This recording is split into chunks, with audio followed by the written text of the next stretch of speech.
was attending a church service in downtown Nashville, First Baptist Church. Kelly Miller Smith was preaching, and he mentioned the workshop.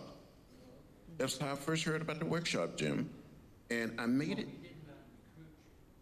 He didn't really recruit me. No, I heard the message. I heard the message. It was an announcement saying it would be nonviolent. This was the Social Action Committee. Okay. At the church. All right, good. And so I made a decision. You know, I have a very good memory, Jim. Yeah, well, you do. So I made a decision to attend this workshop. Yeah. See, and I think the important thing about this is that it was Kelly Miller Smith who was chairperson of our SCLC affiliate in Nashville, the first one organized in '57. And we had decided in the fall of '58 that we were going to decide to have the second wave of nonviolent direct action in Nashville. And so we planned it the entire year of '59 in the workshops where we recruited people.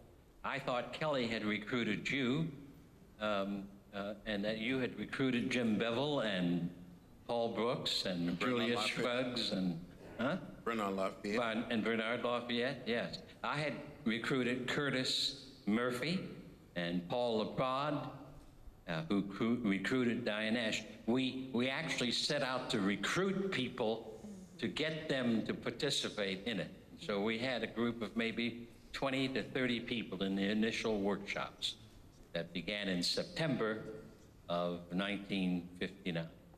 And Representative Lewis, did you take to the message initially from the very first moment? Did it take time? What was the impact of this on the very beginning?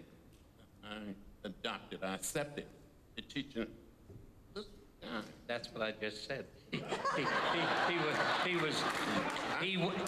He was a solid human being who I could tell from the very first workshop that this was speaking to his inner self in a way that he had never known before, and that it was taking.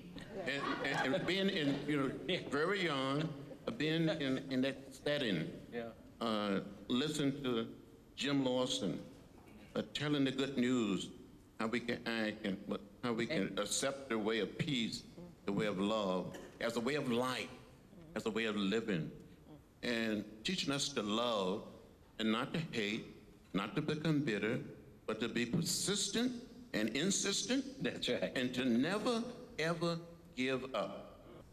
And maybe not at this point, but music, Jim, played a major role. Without music, the civil rights movement would have been like a bird without wings. It created a sense of solidarity. And even when you were being arrested, put in jail, or being beaten, someone would just hum a little song, a verse of a song. I'm curious to know, at what point did you have a sense from the beginning that you were involved not only in a historic movement, but in a movement that would succeed in achieving at least its first set of goals? Well, I believe from the beginning, somehow, some way, that element of faith, that element of believing that somehow you're going to succeed, you're going to overcome, it's going to all work out, that you may be beaten, arrested, jailed, you may lose some of your friends or some of your colleagues, but you will win, you will have a victory. You believe that from the beginning? From the beginning. Coming from Troy? Yes, yes. So there was something about the rightness, there was something pure about it. And we didn't have guns and bombs and missiles, but we had something else. That sense of determination and that sense that, you know, you didn't sing "We Shall Overcome" just to be singing it.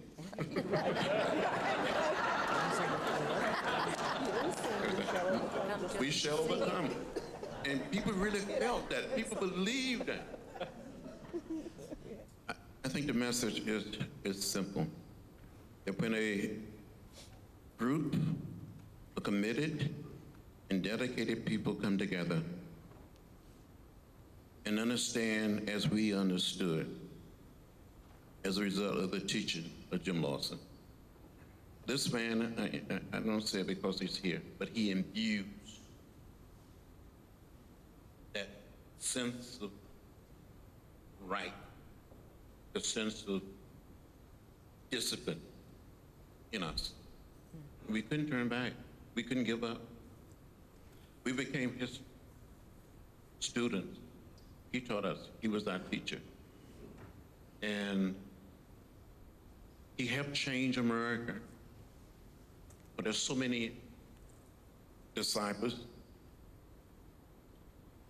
students who learned from his teaching. They went all across America and around the world. There were students, black and white, men and women. They put their lives on it. The three young men, Andy Goodman, Micah Sherner, Jewish, James Shaney, African American, went out on the summer night of June 21st, 1964, and they were murdered in Mississippi because they were trying to help people get registered to vote. That was one of the saddest and darkest times for me in the movement. But we had recruited more than 1,000 young people to come south to work. We can never forget that. And I tell young people all the time that these three young men didn't die in Vietnam. They didn't die in the Middle East, or Eastern Europe. They didn't die in Africa or Central South America. They died right here in our own country, trying to help people become participants in the democratic process. And people said today, I'm not gonna vote. I'm not registered. I'm not gonna vote. And I said to them over and over again, the vote is almost sacred. It's precious. It's the most powerful, nonviolent instrument or tool that we have in our democratic society, and we must use it.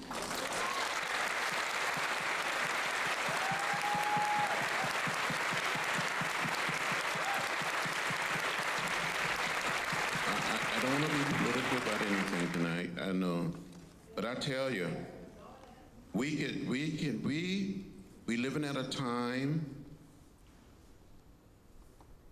when there are people and individuals in high places a threat not only to America, but to the planet. Yeah. And we have to save this planet for generations yet unborn. It's in our hand. Got to leave something for our children and their children. Be hopeful, be optimistic, and let nothing, not anything, put you down.